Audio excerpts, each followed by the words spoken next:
ভালো কথা, যেতেই পারে। রাজ্য মহিলা কমিশন কি করবে?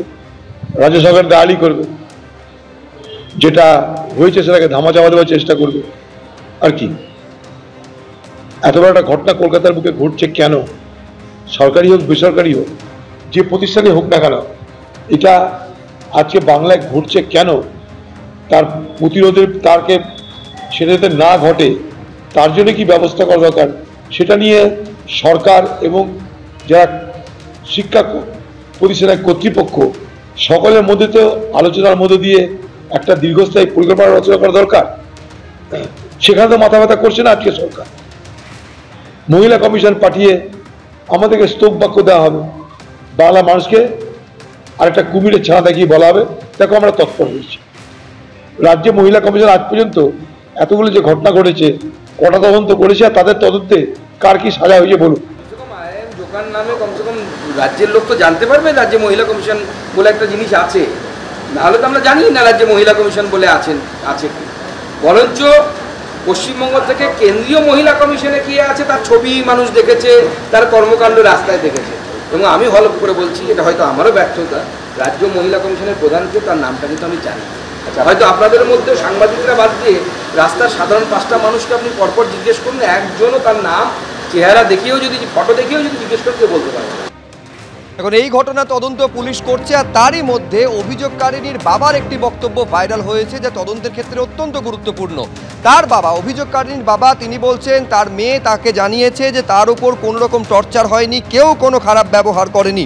থানায় অভিযোগ লিখিয়ে নেওয়া হয়েছে যেগুলি আমার কথা নয়, এই কথা তার বাবাকে অভিযোগকারিনী জানিয়েছেন বলে তিনি দাবি করছেন। ধর্ষণ কিনা জানি না, মেয়ে স্বাভাবিক আছে, পরে কথা বলবো। ক্যাম্পাসে স্টাডি সংক্রান্ত নথি তিনি জমা দিতে গিয়েছিলেন, থানায় লিখিয়ে নিয়েছে বলে জানিয়েছে মেয়ে। এই কথা বলছেন নির্যাতিতা বা অভিযোগকারিনীর বাবা। মেয়ে বলেছে আমাকে দিয়ে লেখানো হয়েছে এবং যা লেখানো হয়েছে সেগুলো আমার কথা নয়। আমি দেখাবো অভিযোগকারিনীর বাবার বক্তব্য, যেটা ইতিমধ্যেই ভাইরাল হয়েছে। ঘটনা সামনে আসার 24 ঘন্টার মধ্যে সুমোটো কগনিজেন্স একেবারে স্বতঃপ্রণোদিত মামলা রুজু করেছে রাজ্য মহিলা কমিশন। কিছুক্ষণ আগে আপনাদের জানালাম যে রাজ্য মহিলা কমিশনের চেয়ারপারসন তিনি নিজে ডেপুটি কমিশনার অফিসে পৌঁছে গিয়েছেন, কিন্তু জাতীয় মহিলা কমিশন তাদের তরফে একটা নিষ্ক্রিয়তার অভিযোগ সামনে আসছে। জাতীয় মহিলা কমিশনের সদস্য অর্চনা মজুমদার এই গোটা ঘটনা বা অভিযোগ কতটা সত্য, তার অথেন্টিসিটি কতটা রয়েছে তা নিয়ে প্রশ্ন তুলেছেন। আমি পরপর আপনাদের সামনে রাখবো রাজ্য মহিলা কমিশনের তরফে কতটা গুরুত্ব দেওয়া হচ্ছে গোটা ঘটনা এবং কতটা তৎপরতার সঙ্গে ব্যবস্থা নেওয়া হয়েছে বলে তাদের তরফে দাবি করা হচ্ছে, এবং জাতীয় মহিলা কমিশনের কি বক্তব্য।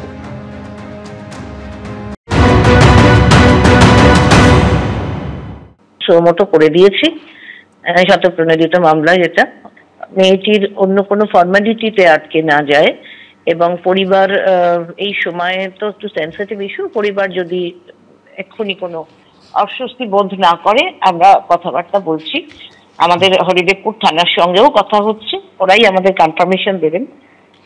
আমাদের তরফ থেকে বলা হয়েছে আমরা 3টে নাগাদ যেতে চাই।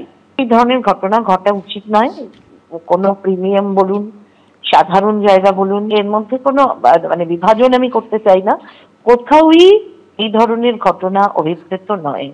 শাস্তি না হলে মানুষ বোধহয় বুঝতে পারছে না, যারা এই ধরনের ক্রিমিনাল মাইন্ডেড, যারা এরকম কাজ করে ফেলছে, তারা হয়তো বুঝতে পারছে না যে এর একটা সাংঘাতিক চূড়ান্ত শাস্তি হতে পারে।